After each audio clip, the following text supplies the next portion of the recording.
Well, let me tell you something, brother. Who are these people? Notice me, senpai. Notice me. Don't be rude.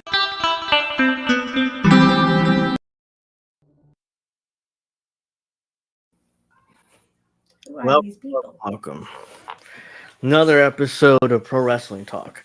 I'm Angel Rivera, and this is Mrs.Witchy Perfect. And holy shit, do we have a lot to talk about tonight? Wow! Did you guys see that awesome Elimination Chamber?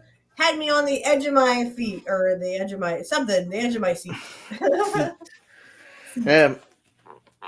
So, yeah, real quick. I mean, before we get into this, sorry. All right, we're good. So, yep. So, Elimination Chamber took place last night at the Sky Dome in Toronto. Actually, it's called the Rogers Center, but I used to call it the Sky Dome, so it's like I still call it the Sky Dome, but it's the Rogers Center in Toronto, Canada.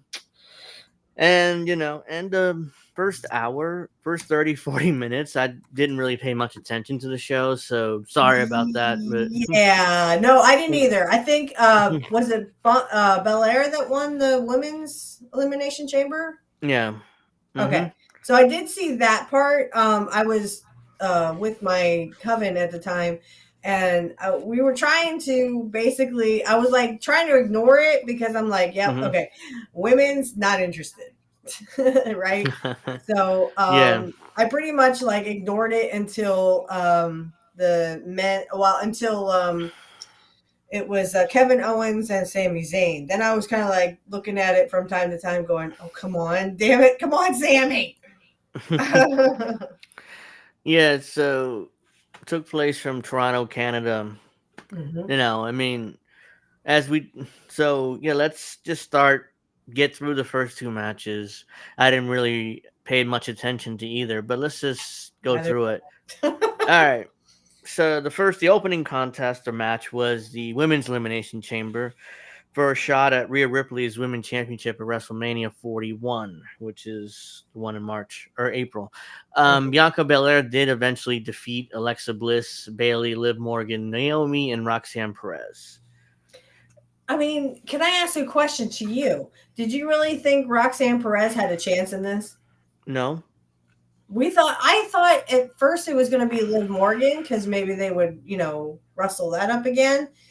But I didn't even know who Alexa Bliss was. I barely know who Belair is.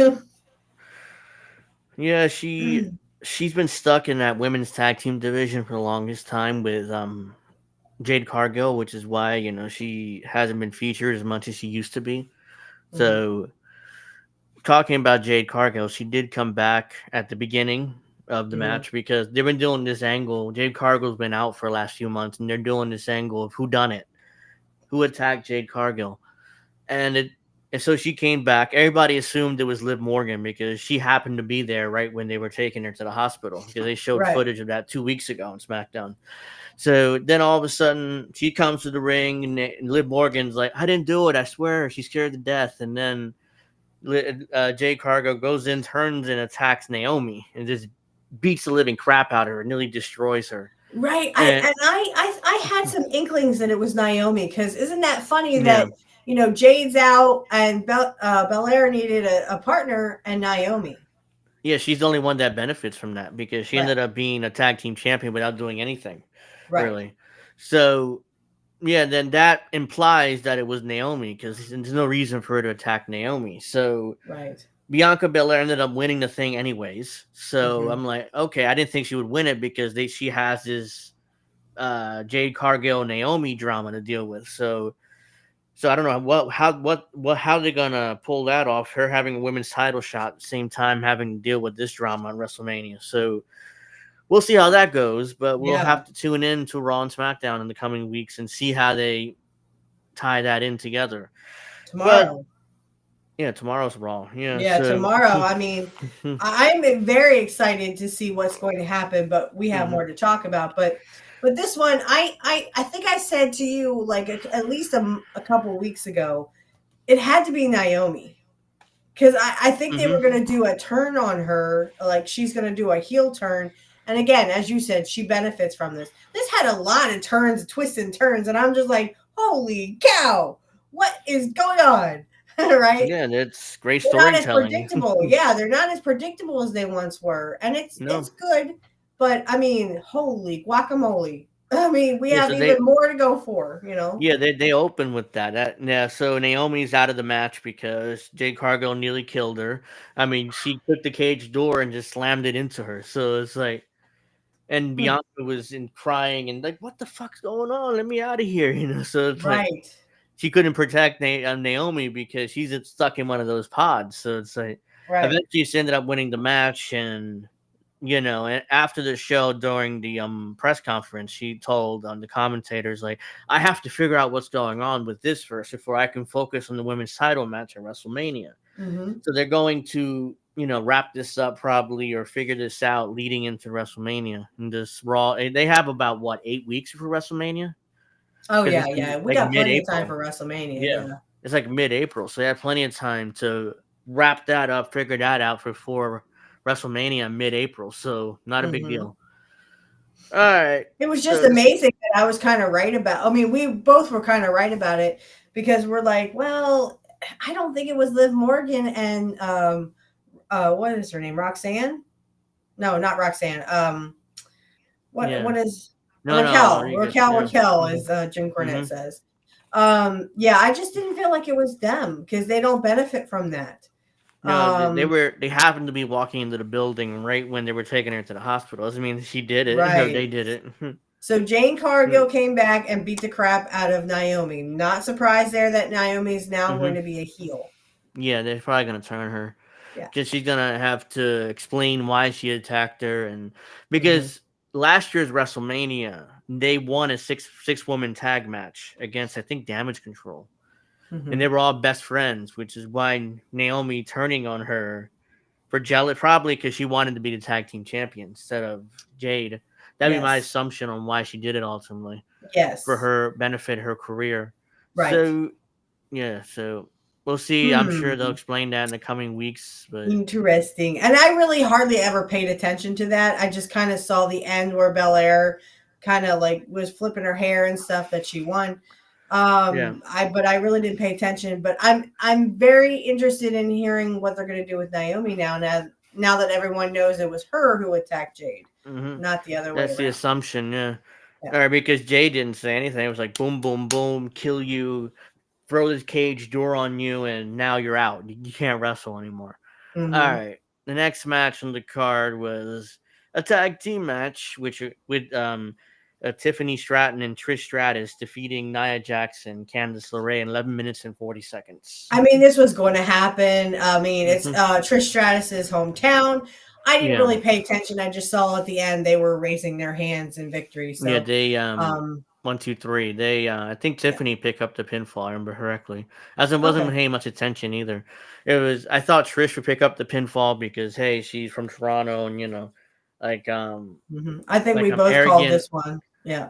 condescending legend. It's like yeah, let me get the 1, 2, 3. Even Yeah. though Tiffany probably needs it more, but she got the 1, 2, 3 to be fair. So Mm-hmm. she's not like Edge or fucking The Rock. Cope. Yeah, Edge refused to put anybody over, even in Right. WWE. Right. He won his last 3 matches in WWE, even though he probably shouldn't have won any of them. But Wow. but I'll digress on that one because I can get started on Cope. All right. The next match was the unsanctioned match between Kevin Owens defeating Sami Zayn in Okay, this 27 minutes and one 35 seconds. Go ahead. I admit I was kind of feeling bad for Sami Zayn at this point. I was kind of like, "Come on, Sammy," and then I mean, I don't know why I was going for Sammy. Like Kevin Owens just rubs me the wrong way. I don't know why. But I wanted him to win, and he did not end up winning. But you and I called this that we thought Randy Orton would come back either at the Royal Rumble or at Elimination Chamber, and here Randy Orton comes out and gets his revenge on Kevin Owens. So at least that was that. Yeah, And that'll Randy lead. he looks good. He's jacked. Yeah, he's really jacked. Randy is fucking jacked. He is ready for Kevin Owens. I think there's probably at WrestleMania, there's probably going to be a Randy Orton and Kevin Owens match. Oh, no doubt there's going to be a match because maybe no Randy holds barred. You know what I mean? It'll have to be some type of gimmick because Kevin tried to end Randy's career, so Randy needs the leeway to get that revenge. So absolutely, it would have to be some sort of no disqualification match. Yeah.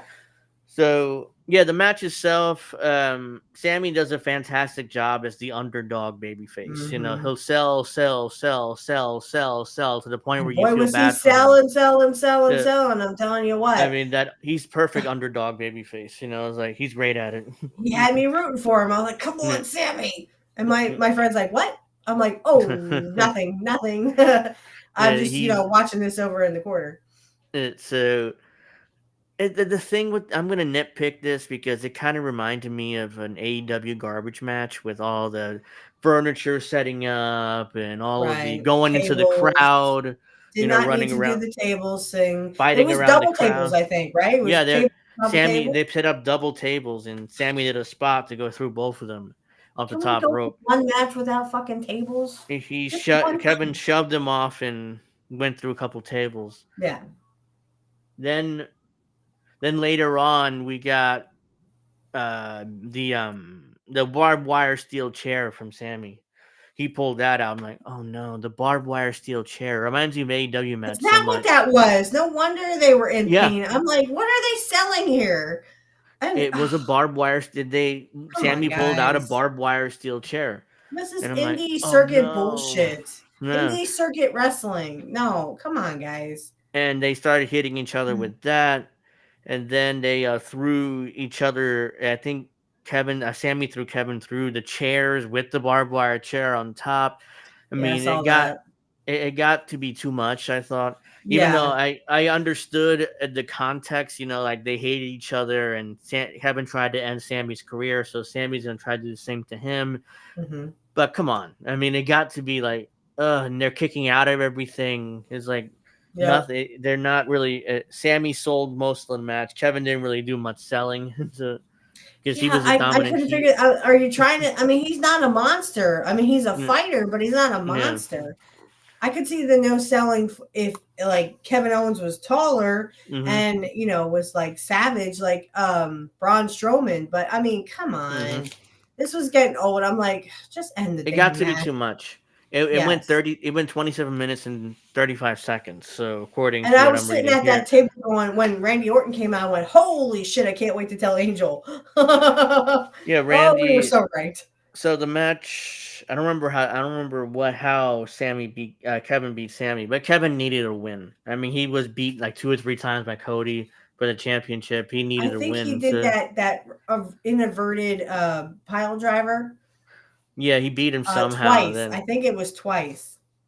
1, 2, Because Sammy came 3, out the first time. and then Kevin tried to leave, but he eventually came back. He pulled up the mat, so he was going to. I think Alex is here already. Yeah, he is. Okay, yeah. Alex, it's my little brother. So, Hello, little bro. hey. I Yeah, think we're so. just getting to that part, So let me just finish this thought real quick. I was Then just finishing the NASCAR race and I was getting dressed. So yeah. okay, so then Kevin pulled up the mat. He's about to power driver Sammy again on the concrete. Then Randy's music starts playing. The fans go nuts. Kevin's like, And there wasn't blood in that match, right? no. There was a little tiny bit. That's it. Because I was gonna get on Triple H for like, why not include blood? My cat's blocking this. We I was see a gonna get little on bit. Triple H. I was gonna get on Triple H. Like, why did you not put blood in that match? But then after I see Cody Rhodes bleeding, I'm like, okay, I understand. Yeah. They wanted And to we're save the getting to blood that. for what mattered. Because too much blood on a show could like devalue what really mattered. It's like, kind of like, oh, why did you do that twice? Yeah. It's too much. So eventually Randy comes out. They fight for a while. Randy's about to do the punt, if you remember from the 2008-2009 Randy Orton. And then eventually he runs, and then all the security grab him and stop him, and Kevin I was like, no, slinks let him away. go, let him go, let He him slinks go. away like the heel he is, and then Randy RKO's all the security guards and does this, and that's the end of the segment. So I thought it was great. I'm looking forward to that match at WrestleMania. So I was like screaming, let him go, let him go. he's about to do the punt. Unfortunately, they didn't let him do the punt. He'll probably do it at WrestleMania though. Probably at Also, WrestleMania. Did you think it was Naomi who attacked Jake Cargill? Or Yes, we I did. think they're gonna. Yes, we had. We predicted that 2 weeks ago. Because I was kind of like, how do you know it wasn't Naomi? Because she benefited from it. So, and But, then Angel and it I would got make into sense conversation. if Jake's the heel and Naomi's the face, right? That wouldn't make sense, right? Naomi would be the heel. She's the one that attacked Naomi Jake would be Cargill. the heel because Because it looked like Jake was the heel in that section. Oh no, she nearly killed her. It looks like it was brutal. It was like, but if Naomi attacked her and took her out for 3 months, you understand why she'd be angry. So it's kind of like that. Who ran over Stone Cold, and it was Rikishi with help of Triple H. Oh, I hated Remember that? I hated it ended up being Rikishi. Yeah. Let's get your mouth, you thumb wearing fatty. I hated that it was Rikishi because like what? I did it for you, Rock. I did it for you.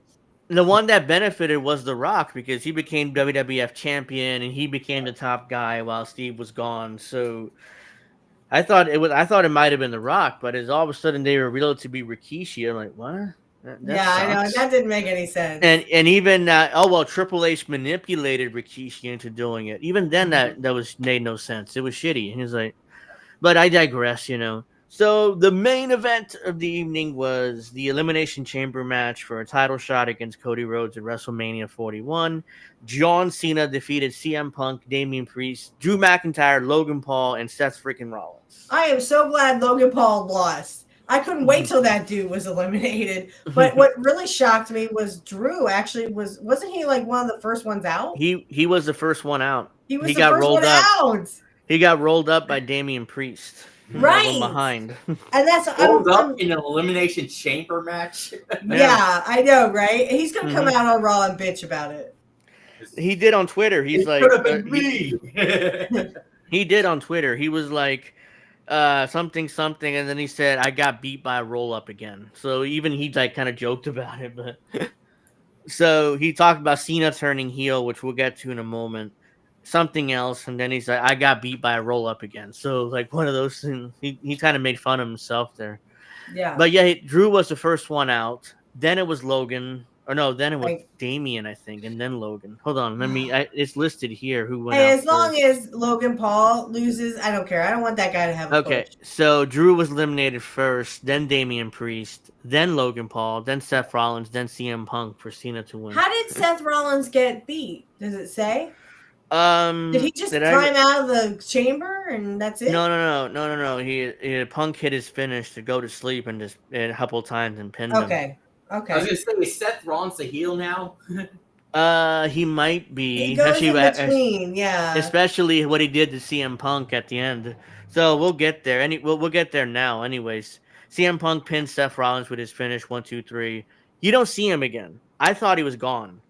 They don't film him again. They don't do anything again. He just stays in the cage, but we don't know that. We don't know that. And Cena and Punk have a match for about 5 How minutes. did he get out? How did he at the end? How did he get out?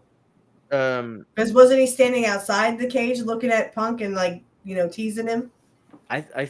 Yeah, eventually he did. He left after he did. Okay. So Seth Rollins in the cage the whole time. We don't know because WWE does not film that. The crowd at home the crowd in the arena knows because they're looking at him, but we don't know at home. So they do have their match, blah blah blah. I don't remember the details. CM Punk, I think Cena shoves Punk. He ends up in the ropes in position, and Seth Rollins just hits his curb stomp right on the floor there. Yeah. After Seth Rollins curb stomped Rollins, and then Cena quickly took advantage. Yeah. It kind of he did the FU STF finish. What I was thinking was the way he responded. It was kind of reminiscent to when Cena and Punk had their Money in the Bank match for the title, and then when Big Show was interfering, and CM Punk was going to turn heel. CM Punk didn't get angry. Big Show's like, "Oh, I can take advantage of it." You know what I'm talking about. Like, yeah. It was kind of a drawback.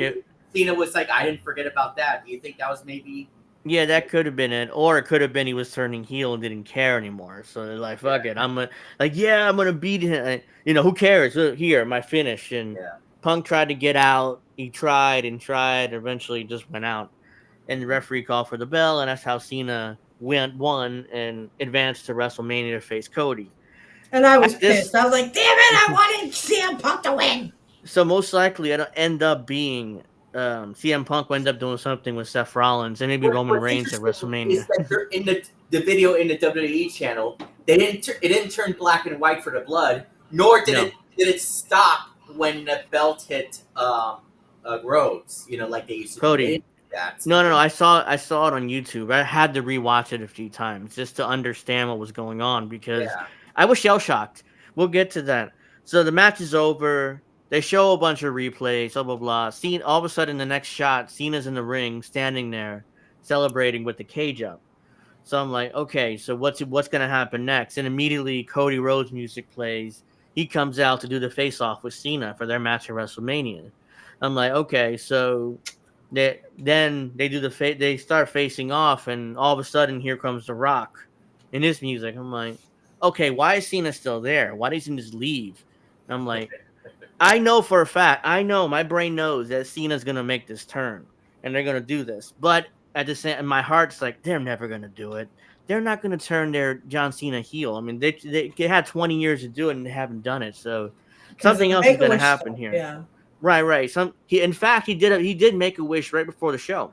Mm-hmm. He did at least 2 or 3 make-a-wishes right before the show. So it's like, okay, these are my last make-a-wishes for a while. So let me just do this one more time, So he's still there, and The Rock's music plays. Here comes some skinny black rapper for some reason. He's out there. No, that's the guy who works with The Rock, right? Yeah, the rapper. Yeah. Travis Scott, I think his name is. Yeah. I have no idea. Skinny black rapper is out there smoking weed as he did the last time he was on WWE television. Because he was there during the Netflix debut with Jey Uso, and he's smoking a doobie then too. But then here comes The Rock. They come to the ring together. I'm like, why is this skinny rapper coming to the ring with him? Blah, blah, blah. Then eventually The Rock gets in the ring, and they all got mics. And The Rock looks at Cody and is like, so Cody, what are you going to do? If you want to sell your soul to me, I'll do this, and you're going to hug me, and you're going to be my champion. So what's it gonna be, Cody? So they're all like this, and Cody milks it forever. See, he looks at Cena. Cena's like, "Don't do it," and the fans are like, "Don't do it." And eventually, after a few minutes, because they milk it for a while, I hate when WWE milk stuff way too much. Let's fast forward past that. Eventually, Cody tells him, "Oh, here's the thing, Rock. I don't have a soul to sell because I gave it to a long time ago to this business and to the fans and to the fans. I'm the people's. Yeah, I gave it to the people. Yeah, I gave it to the people." So then eventually he says, "You know what that means, right? Right? You know what that means, Rock, right?" Or something like that. Then he says, "You can go fuck yourself." Hey, Rock, And go fuck yourself. yeah. And he's like, "Whoa!" It got a big pop. The fans went nuts. Totally big pop. Everyone's like, "Whoa! What did he just say?" He said the F-bomb. Yeah, they dropped the F-bomb there. The Rock is shocked.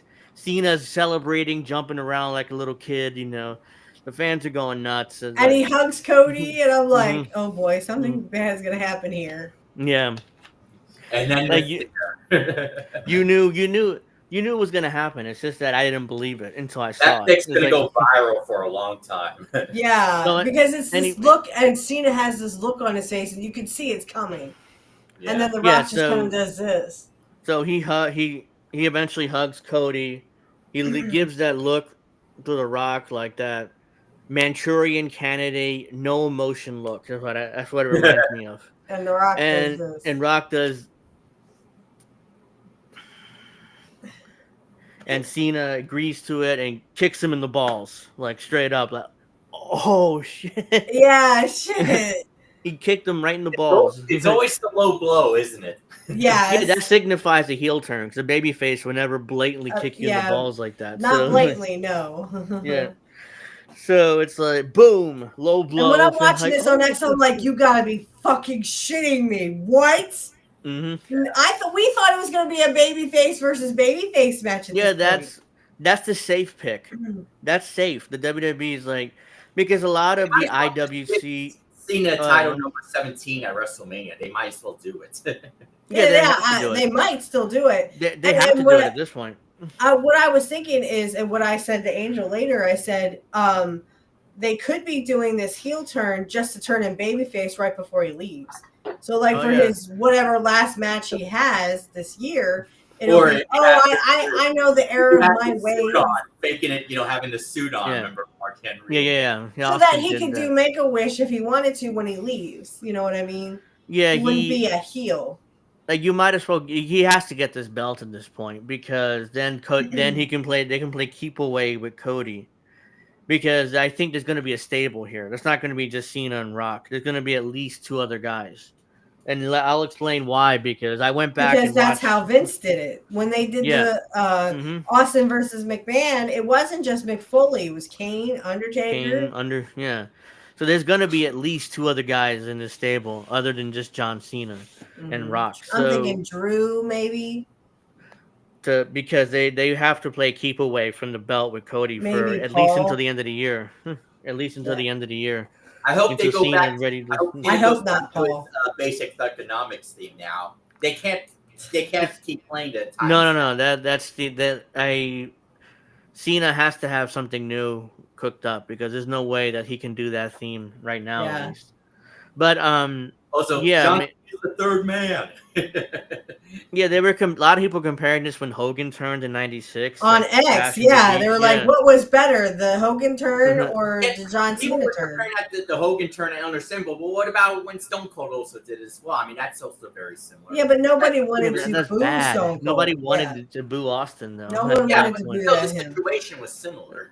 Yeah, very similar. Yes. Yeah, that was. Everyone was shocked and like.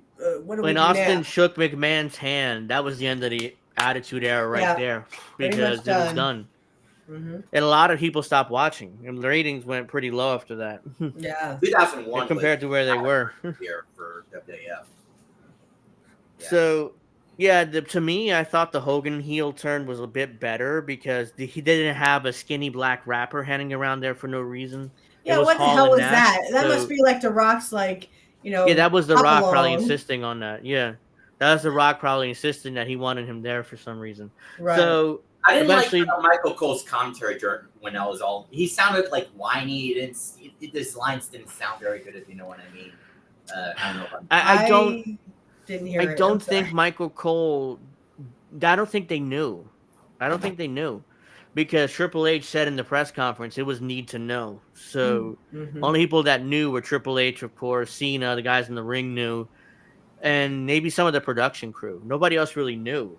Triple H kept it to himself, and they kept it to themselves. So wow, so they wanted that wow factor from the people, then. Even the commentators, they wanted. Even the commentators, and now both The Rock and John Cena are going to be calling Mama Rose. Oh no! Yeah. So that's why I don't think they knew. So the commentary didn't seem like that scripted. It was more like. What was in their heart at that moment. And that's why Michael Cole came off like that, I thought. And Wade Barrett and Pat McAfee were kind of needling Michael Cole because he's friends with John Cena in real life. So, like, this is your boy, Michael Cole. He's your boy. He's your boy. What happened, Michael Cole? And Michael Cole's like, oh, what? This ain't me. I didn't do it. Yeah, he's like, he's going to do this shit. It's not right. Imagine if JR was doing commentary. It's like, Cena, you son of a bitch. Why? Oh, yeah. Why? JR probably would have been better to sell that. JR probably would have sold the heel turn a little better, but to me, I probably would have clued in the commentators like, hey, look, we're going to do this tonight. Be prepared. Don't. So it didn't even clue in the commentators. So yeah. So what was funny is that, a lot of people, including myself, were tweeting, we got to see the heel turn before GJ6. And Cena even posted a pic of GJ6. Yeah. Yeah, so he saw it. He saw the meme, obviously, and like, I'm just going to post this. Yeah, it is pretty funny. So the beatdown was really good. The beatdown was really good, I thought, from Cena. And at one point, you can hear, like, when Cena clocked him in the head with the belt both times, you heard it. Like, right? Yeah. You heard that smack. It was like, oh, wow, he really did hit him in the head. It was not fake, And then Cody bladed. I'm not sure where, but he's bleeding around here. So the second time he hit him, the cameras were on Cena and like Rock. So Cody's down there probably blading. So he bladed here. And then after that, eventually Cena ripped off his shirt. Cena and the rapper, whatever, hold him down while Rocky hits him with the strap. With the strap, yeah. That said Cody's soul on it. So like, well, and can I mentioned to you, Angel, that I saw someone parodied that, and it actually said instead of Cody's soul, it said Cody's dick. yeah. You told me about that. Like, that was on X. I was just like, I don't know. I've never seen Cody's dick. So I'm sure you would love to those stuff. I don't know. Bear with me 1 second. No, I when I saw that, I was kind of like, okay, I gotta watch SmackDown. So I'm at work. We had a slow moment at work, right? And I'm just like watching it, and all of a sudden The Rock pulls this out, and he shows the date of it was literally Dusty's death. Yeah. He's like, this is what broke my heart. Dusty, no offense, should have gone to a doctor if they had caught what he had. He had some kind of infection that ended up killing him. And if he had gone to a doctor earlier, but his wife said he didn't like doctors. Yeah, so the reason why I think there's going to be 2 more guys in this stable, because I went back and watched the Bad Blood return, the original return when Rock came back, and we talked about it. It's like, why did he come back for no reason and walk away? Now it kind of makes sense, because Rock came out, stood there, Roman Reigns and Cody in the ring, looking at each other. Rock does... and kind of walked away. So he's sign language. So 1, 2, 3. This is how Cena, comes into the ring like this. Yeah. So he does this. So with his fingers like this, he does 1, 2, not 3 like this, but 3 like that. So they were telling us, that was going to happen. Yeah. So, and then, and then he does this, and then he does kind of like that. It was kind of so I was starting to think throughout the day that the invitation was never for Cody. It was for Cena. And we kind of didn't know that because we didn't get the whole picture until last night. Even though Rock was really milking it for Cody, because I was telling my little brother that literally I watched SmackDown and I had said to you, Angel, in the messages, I was like, Rock is trying way too hard. He got him a truck. He got him, this belt, with Cody's soul on it, and then the private locker room from SmackDown. Private locker room with all. He was trying too hard. And there's R-Truth, like, man, can you ask him for this and can you ask him for that? And I'm like, oh yeah, he's eating all the food. He's like, Mackenzie says John Cena face inspection is like the animated character turned into the dark side. It kind of was. It was, but I think doesn't he play a bad guy in this movie or show he's in? Yeah. In the Suicide Squad film from a few years ago, he was part of the team. He plays a good guy, then he turned a bad guy later on. So okay. I thought it reminded me like a Manchurian Candidate. If you go watch those movies, they're like when they kill the president, soulless and Which one, the original or the remake? The remake was in Denzel. Was with Denzel Washington, yeah. And the original, I saw both, so I'm thinking of both of them. So when I mentioned Manchurian Candidate, but yeah, eventually. Oh, also I forgot to mention that rapper stiff Cody right in the face with a punch. You see that? You just stiff Cody. And I was listening to Jim Cornette, and they were they didn't know how to think about The Rock either. In fact, Brian, I told you, Angel, Brian Last thinks that on not this past SmackDown, but the SmackDown before that, he was drunk when he was doing that. Oh, be my champion! I want your soul. They actually thought, because they didn't know. They're like, is he a freaking baby face? Is he a heel? He was going back and forth. The promo wasn't making sense. Even Cody was confused at one point. Yeah, I was confused. It's like, and Brian Last was like, could he be on the sauce?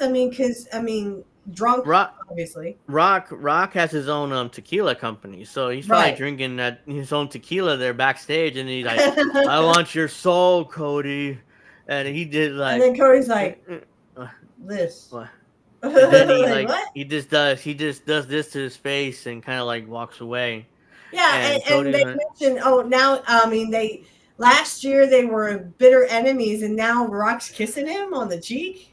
I think it, and then the January appearance on Netflix, that random babyface turn wasn't really random. It was a manipulation tactic by the final boss to manipulate Cody to bring his guard down, and then come out last week or 2 weeks ago with that offer to sell his soul to him. And that if once you see the whole picture, it kind of makes sense, but even then, it's like, wow, they really went all in on this story, and Rock went all in too. 25 minutes long, that promo where he's like, give me your soul, because of course he was getting the crowd into it, and then he was calling the crowd, syphilis.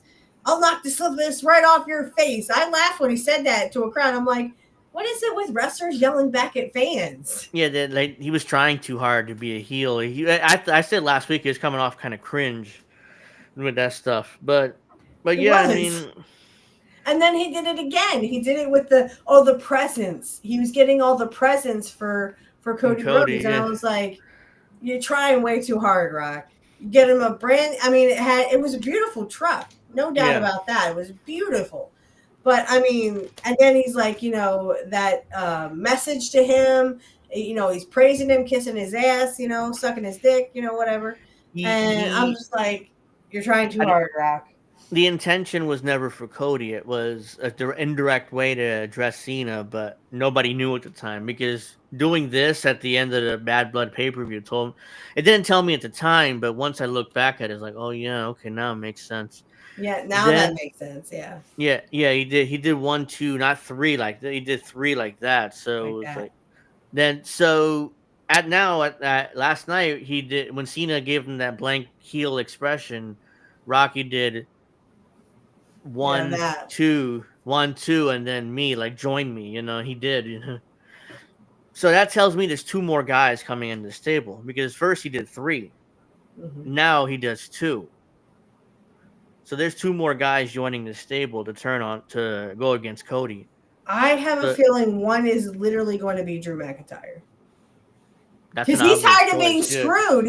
He's been bitching about it for the past 3 weeks. Yeah.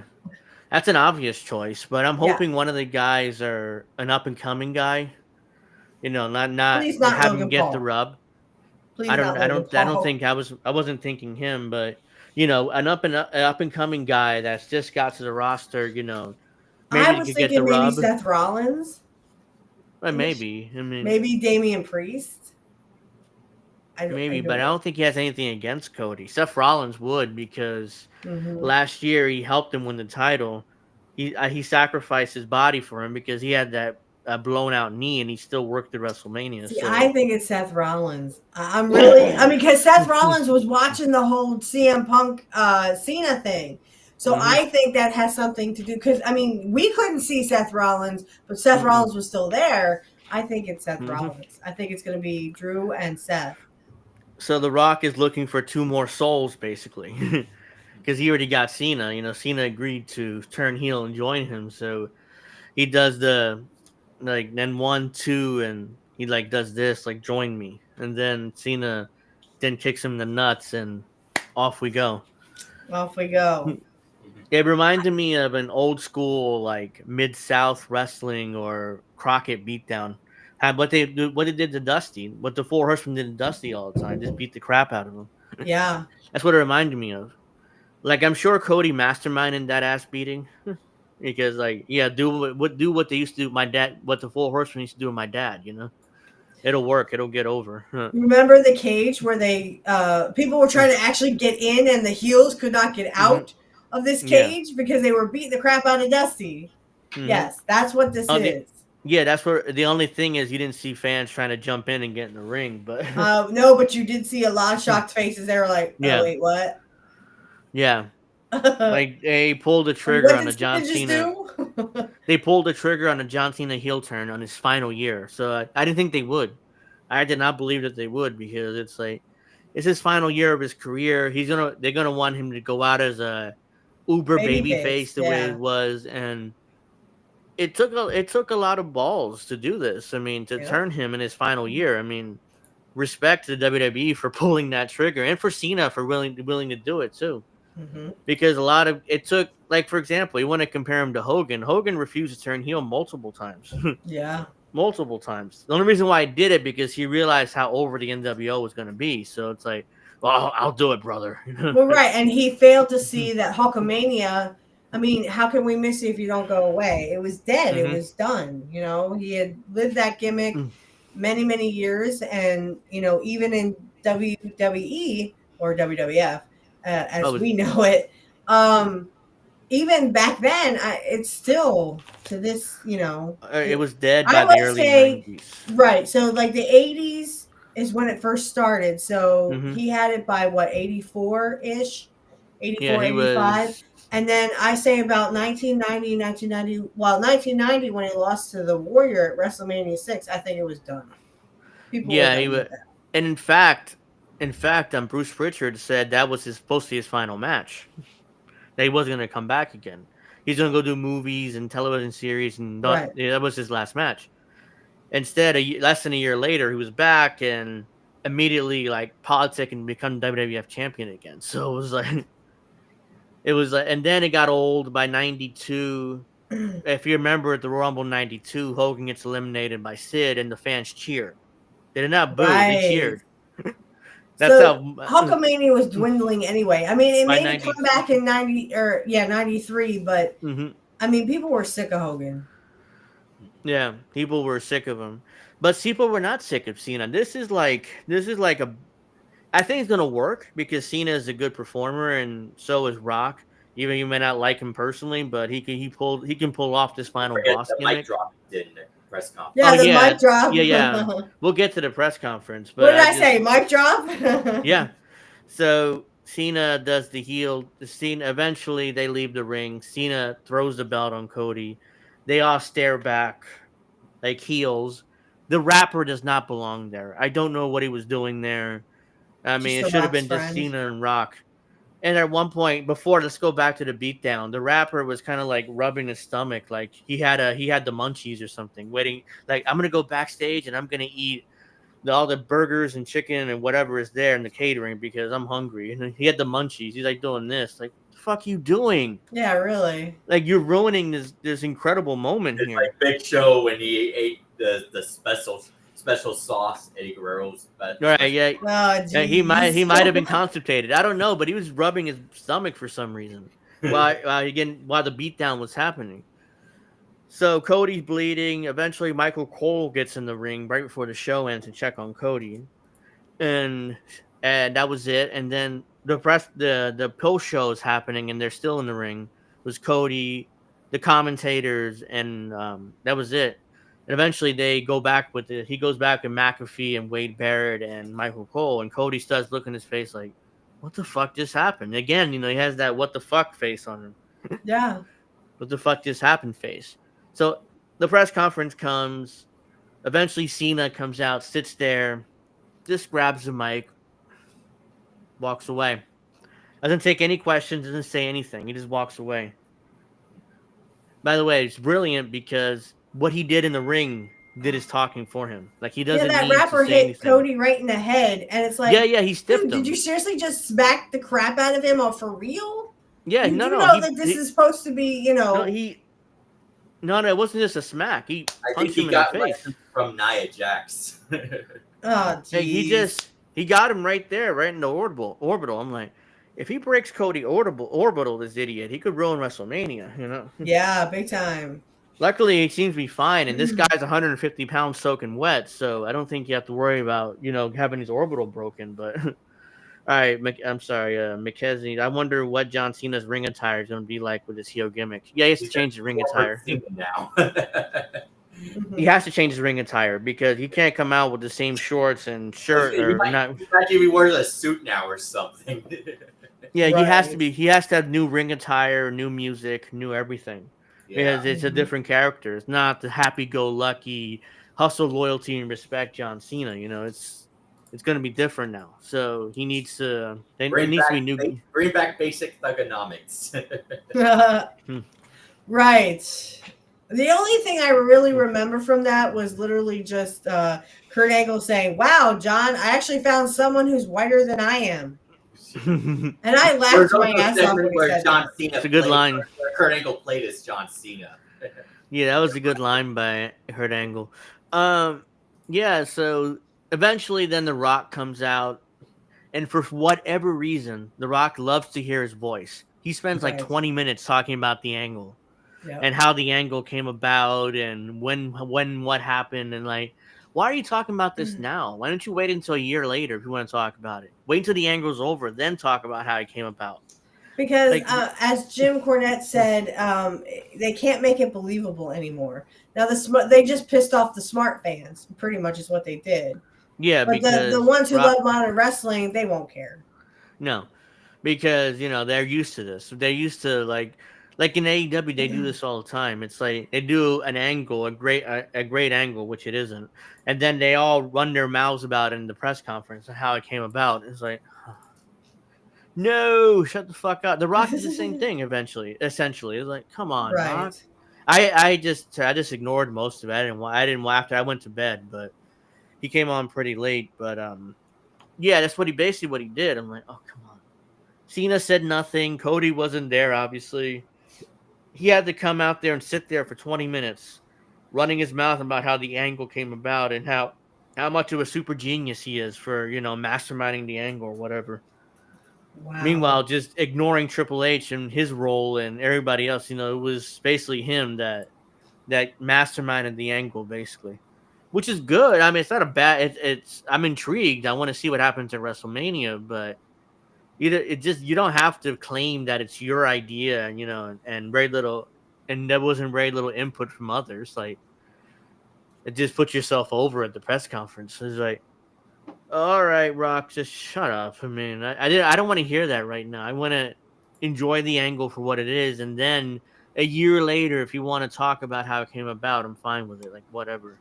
Mm-hmm. But now, right when you shoot an angle, you just turn around and This is basically an old school territory day angle where all the a great baby face turn heel on somebody else, beat the shit out of them, and then they leave, and you have to figure out what happened on TV next week.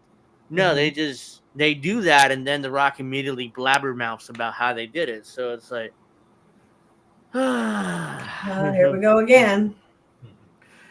Yeah, so and like you said, today the fans are going to care today because they're like, oh yeah, this is a television show. It's not professional wrestling. It's a TV show. We want to know what's going on behind the scenes and how they did it or why they did it. So for me, it's not a TV show. It's professional wrestling. It's it's It is what different. it is. It's yeah. different than what it's supposed to be. Different than what a normal television show is supposed to be. And Steve and I agree. That's what we were talking about, though. I don't think it's going to be Punk. I don't think it's going to be Punk. Were just talking about Punk that, is going to. I think Punk might actually help Cody, but I would be very, very shocked if it was Punk. I'm thinking like maybe Drew McIntyre and Seth Rollins. Because Drew McIntyre has been coming out, like I said, and been bitching, oh, well, I've been screwed around, but he's acting like Punk. So when Damian Priest said on that go away, because everyone came in and Logan Paul's like, isn't it funny that Cena's not here? No, it's not funny, you fucking idiot. He is there. He just didn't come out. But pray for this and it happened. yeah. But I thought it was funny when Priest kind of said, you really are obsessed with CM Punk. And I mean, he was sitting on the table, like Punk would sit on I don't know if he would sit on the announce table, but I know he would sit cross-legged on the ramp. And I'm like, well, that's not a ramp, but okay, sure. So I'm watching Drew McIntyre just sit on the thing like CM Punk, and what Damian Priest was saying kind of made sense. I mean, Drew has been very obsessed with Punk. No. Even making like derogatory, messages when Punk wasn't even in the company. So, I mean, I kind of agree with Damian Priest on that one. You're a little bit obsessed there, dearie. Yeah, it wasn't. Yeah, it just, so there's two other guys coming to this stable to oppose I Cody. say it's McIntyre and Rollins. It could be. Yeah, it could be. Or I'm hoping that one of the guys, it's like a younger guy to elevate, like to get the main event rub. Like a Braun Breaker or something like that. If he joins the stable. It could happen. It could happen. Yeah, they need, if they want to elevate somebody, they could, one of the two guys to sell their souls, to The Rock. And Braun Breaker is like desperate for like a main event slot to be used more because throughout the weeks he's been angry at Adam Pearce for not being on television every week. Instead, he's on television 1 week, he's gone for 3 weeks, he's back in the crowd 1 week, he's gone for 2 weeks. It's like he's the Intercontinental Champion not being used, basically. Yeah, I know. I get really upset because I have a shirt on. Go Braun.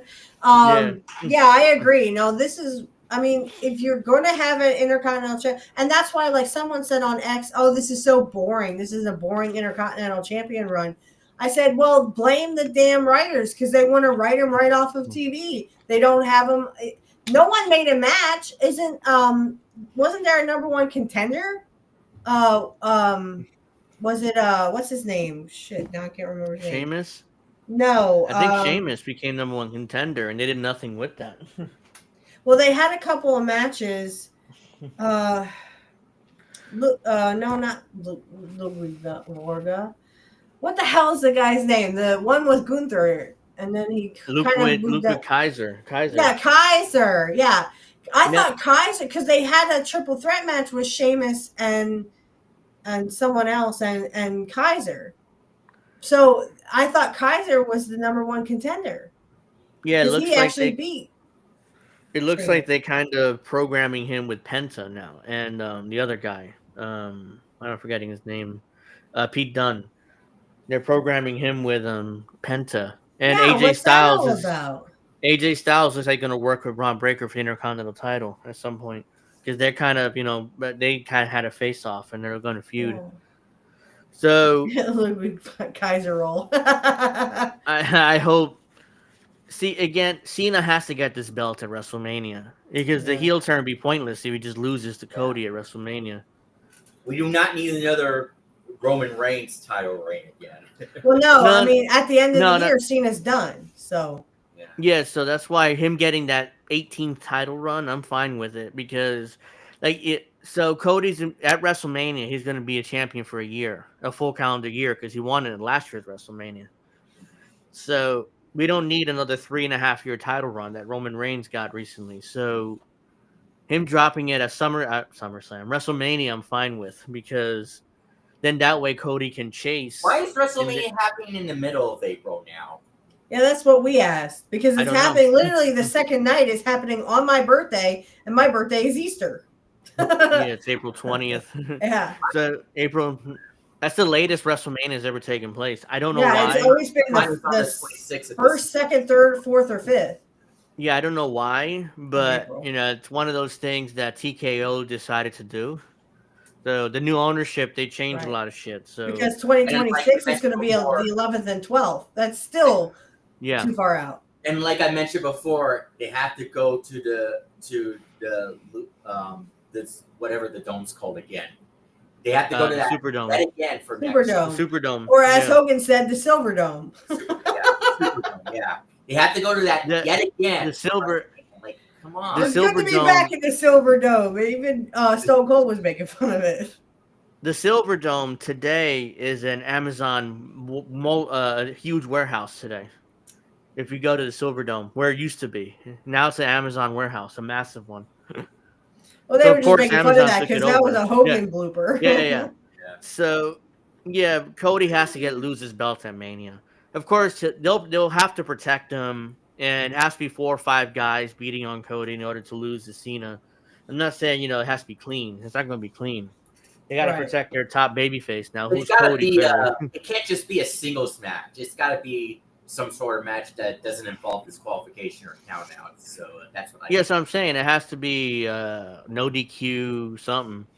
And The Rock's the final boss, and he's the boss. So even if it's a regular match, you could say no disqualification halfway through. Like, is Cena struggling? Cody about to beat him. You can get on the mic and say, "Oh yeah, this match is no disqualification, by the way." Mm-hmm. And that's when all the Rock what Vince did with Austin versus McMahon. They announced no disqualification at the last second. No, that's what Austin, that's what Vince McMahon did during the Austin McMahon feud. I think it was with Mick Foley. He would say, "Oh, by the way, this is no call. This is no disqualification." Then it was no false count anywhere. No holds barred or whatever. Yeah, like what? I mean, just out of nowhere, changing it to no DQ. This is literally it's the modern version of the Austin versus McMahon.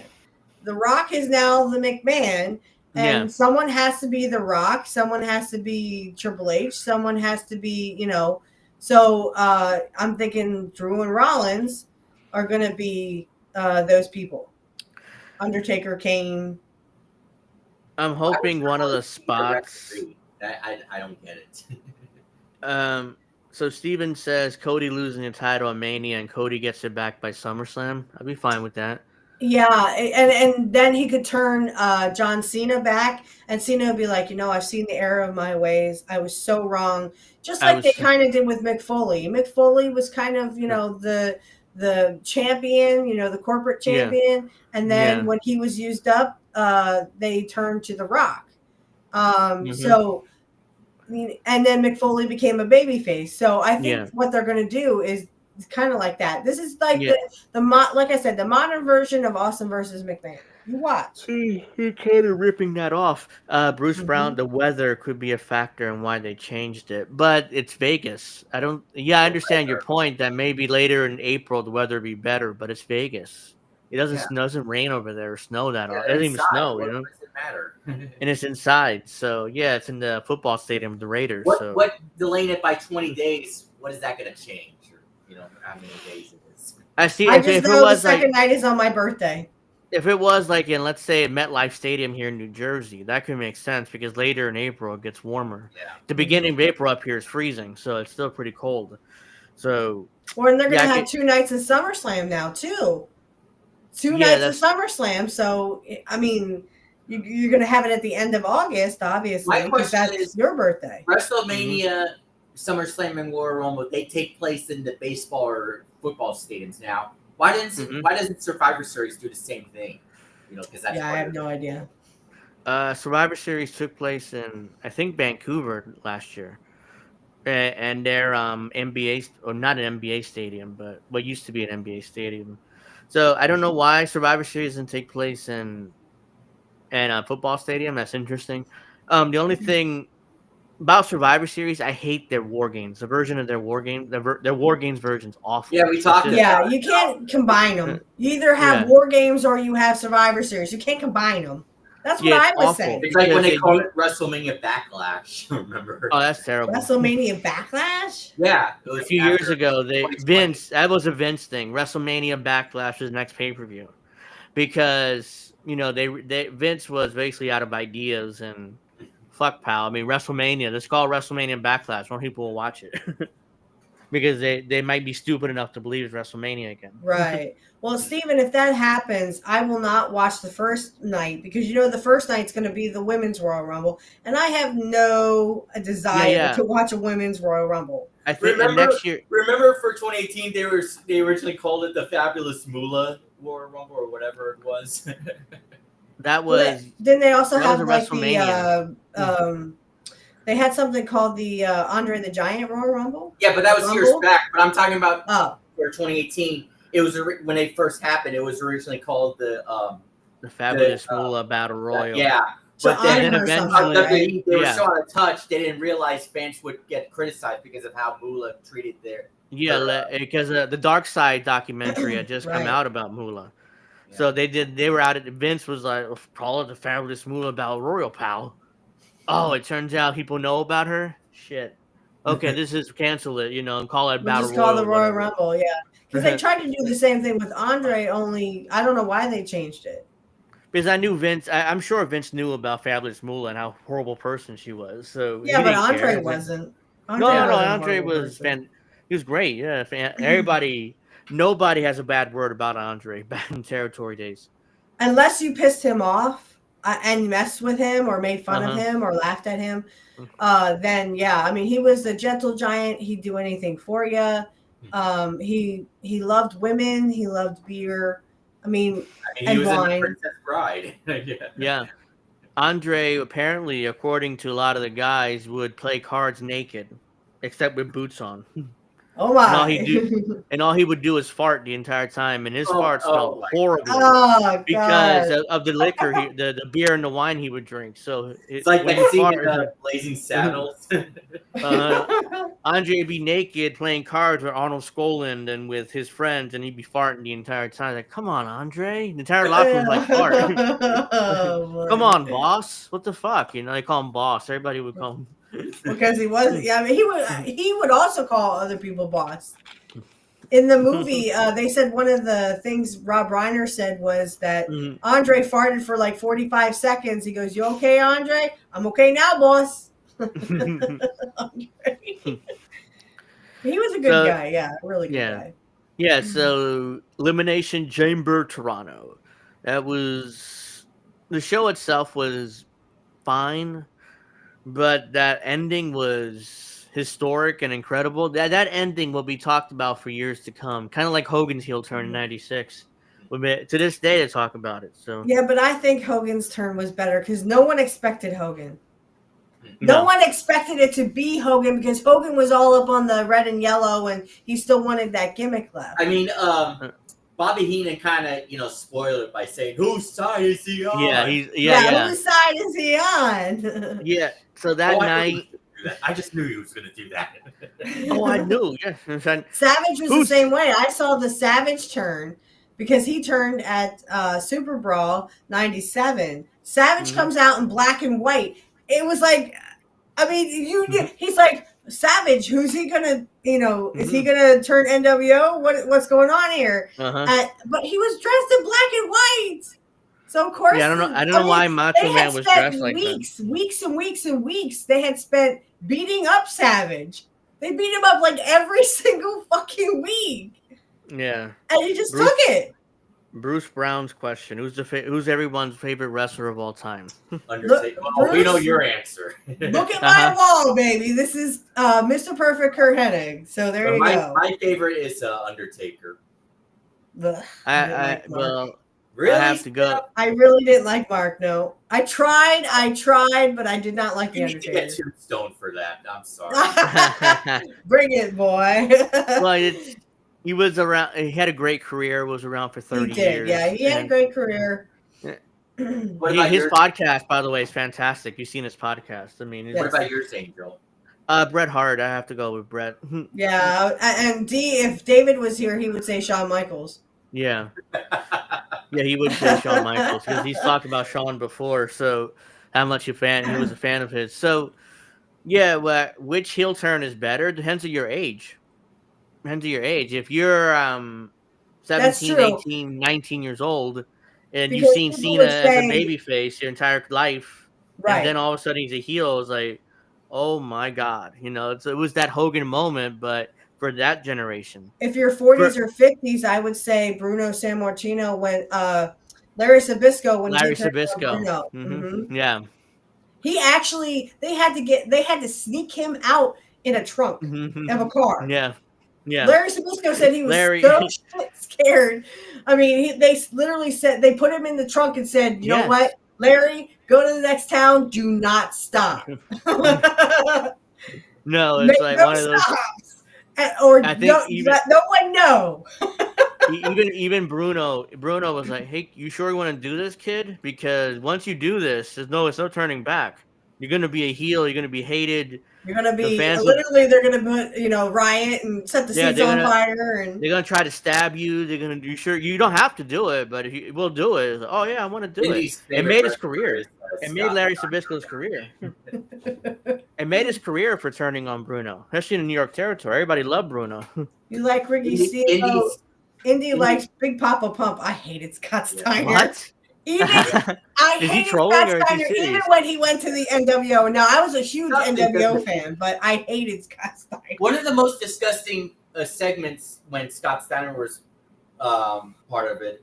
2003, the Iraq War was going on. They had Steiner and Angel. Who was that other guy that he debated on for the Iraq War segment? I don't remember. He was a sidekick for Matt Hardy a little bit.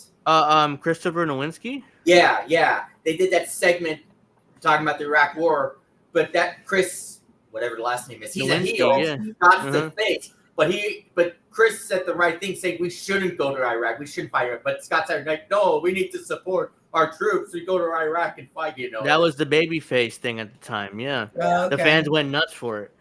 Yeah, and Nowinski was the heel. Like, oh, yeah, we shouldn't go into Iraq. I'm like, wait, what? That's reversed. To them, it was a big joke, though. Yeah, it was a big joke because they're like, well, whose side are you on? Are you for Iraq or against? Are you for America? Yeah, that was the attitude. Yeah, are you for America or not? Steven said... Shannon Moore. What? Dave Melt says Shannon Moore was his favorite. I don't know who that is. Shannon Moore is? No. The druggie, Matt Hart, Jeff Hardy's buddy, I think. No, Matt Hardy. Because Matt Hardy turned on Jeff Hardy. Okay, yeah, it was Matt Hardy's buddy. No. Yeah, Orndorff turns on Hogan was another. That was a good heel turn. Yeah. You remember he was the guy where Brock Lesnar picked him to be his opponent for the title match in 2003, and then JPL picked him to be his opponent in 2004. You know what I'm talking about? Yeah, he got destroyed both times. I still like the Paul Heyman thing when they had that ECW for One Night Stand or whatever, and I love the Paul Heyman shoot interview on JBL. The only reason why you were champion for a year is because Triple H didn't want to work on Tuesdays. Mm-hmm. Paul Heyman's so savage on that one. Yeah. Woo! At the time, it's Edge. Edge was like, so yeah. I mean it. What was I going to say? I don't think it's important. Bruce Brown, Kurt Hennig should have won the WWE Championship at least once. He won the AWA World Title. Thank you. So, I agree. There you go. Yeah, I agree. Yes. He's not perfect. Shut up. He was the AWA World Heavyweight once, and then he should have been in WWF. I think he would have been. If it wasn't for Hogan nixing his push. Yeah, see, that's the thing. He was Portland champion in 83, and then in AWA he would go through much of 87 and 88, back and forth with certain people, and then he officially would drop it to Jerry Lawler when he went to WWF. And he was supposed to have a push in 89 with Hogan. That's what Brett talks about in his book. I don't know, Bruce, if you had read Brett's book, but Brett said that he was him and Kurt had matches in April and some in May, mostly house shows. So they were dark matches. There was like one that was taped that they had, and that was in Toronto, I think, at the Maple Leaf. That might not be Toronto. That might be something else. But I don't know if it was in Calgary or Toronto, but they had a match that was taped in Canada, and it came to a draw anyway. But Brett said in his book he was getting Kurt ready for Hogan, and it was Hogan that went to Vince McMahon and said, "Oh, he's not in my league." No, honey, he's above your league. He was second generation Hogan. What I never understood about that is Hulk should have been smart enough to know, hey, Kurt can bump for me, make me look like a superstar, and it doesn't have to put him over. Hulk's like, oh, I'm not gonna put him over, right? Vince says, oh, no, pal. I mean, don't worry about it. But and that was what they because I had watched this. Oh, the top 10 oversellers. That wasn't overselling. Of course, Kurt was number one. But he bumped for people and made the babyface look like $1 million. That's not overselling. That's literally making the babyface look great. And then you as a heel are like he needs his comeuppance, I think for a lot of people, it reminded him of what Shawn Michaels did to Hulk Hogan at SummerSlam. That over-the-top selling, the ridiculous selling he did for Hulk. I'm not sure you saw that match, but that's why a lot of modern fans look back at that and was like, well, that's overselling. Like, so it's not overselling. Selling. What's the point of the heel turn if it only lasted for like a month? That was Hogan's idea. Yeah, that Hogan was insisted on Shawn turning heel. Yeah. It was Hulk insisting on Shawn turning heel and work with him as a heel. It's kind of like the Kurt Hennig turning to the Four Horsemen 2 weeks before he turns on them and goes to the NWO. That was a Bischoff idea, actually. That was Bischoff's idea to have him. I'm like, no, you either do it at the beginning and get the fans to trust Kurt and push him through like that. And then, that bastard, he turned on us at Fall Brawl. No, that didn't happen 2 weeks before. It didn't make any fucking sense. It didn't make any sense. It didn't mean anything because it's 2 weeks. Let's see. Rocco says we should get to yes, he did. Now. Rocco said that CM Punk wins the title from Cena at SummerSlam. Well, I would love that. That did happen a long time ago. But I would love it again. 15 years, again, 13 years ago at this point. Yes, Steven, Kurt put a lot of people over. Yes, he did. And he did that because for a good reason, especially in 2002. I think he was trying to put over a lot of the younger guys, but also the WCW. The ECW guys, because he had a lot of matches with those ECW guys, and he was trying to get them over as well. Yeah. Yeah, Dave says, in terms of technicality in the ring, Hennig for sure. Marketability, Hogan would have play a part of it and not want to sell for Hennig. Yeah, but I mean, you either sell or you don't. If you don't sell, you make the other guy look like shit. It looks fake. I mean, and that's the thing. Kurt never wanted it to look fake. He wanted fans to believe it. He entertained the fans by being a bastard heel. Hulk wasn't gonna sell for anybody. He had to sell for guys his size or bigger. No. Like a guy like Kurt was smaller. He sold for the Ultimate Warrior at WrestleMania 6. Oh God, there was some non-selling. There was a lot of non-selling. Steve, I don't agree. I wish that Kurt had actually wrestled in that match, but he didn't. One more thing. What was I gonna say? That WrestleMania 6 match between Hogan and Warrior was. I mean, they both were no selling for each other. Yeah, Hogan wasn't selling, Warrior wasn't selling. So I mean, even though they say, "Oh, it was the greatest match of all," I don't think so. No way. No, it was just a babyface versus babyface match. At least according to Hulk, Warrior 20 seconds in was like, I'm done. I got nothing left, man. 20 seconds in. And or he's like, we're like supposed to go 10 more minutes, dude. We're supposed to go. No, it was like 30 minutes. It was like 30 minutes more.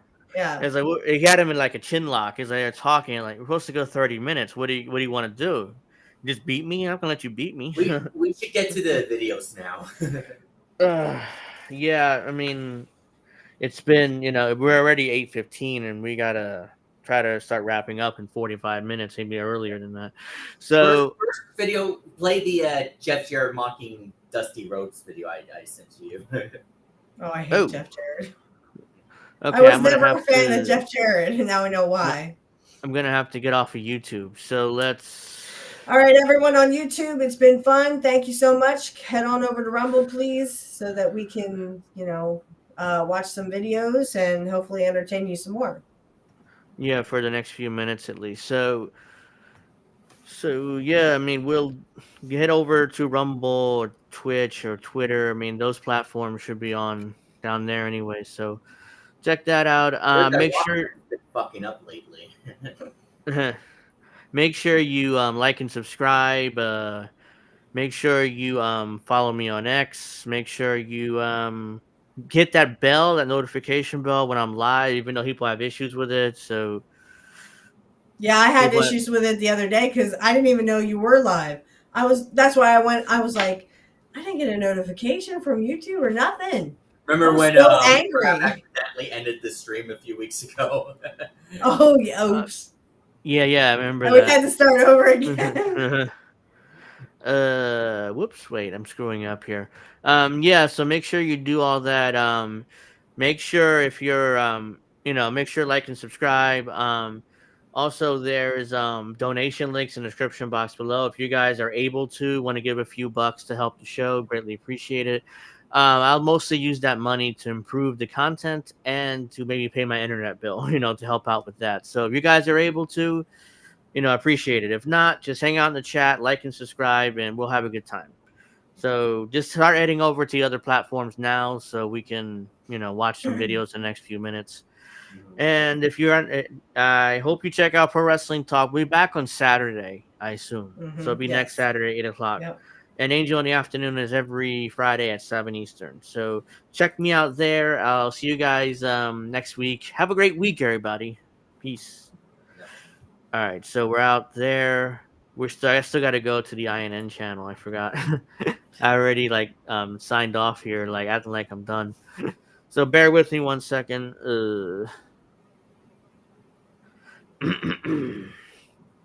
I mean, what a great conversation, but it was shell shock, as you said, Angel. Yeah. With Cena, I mean, I couldn't believe they pulled the trigger on that. Again, I knew it was coming, but at the same time, it's like, nah, there's no way they're pulling the trigger on it. And they did. You wanted to, you wanted to be like, no, not Cena. Maybe Drew McIntyre, but not Cena.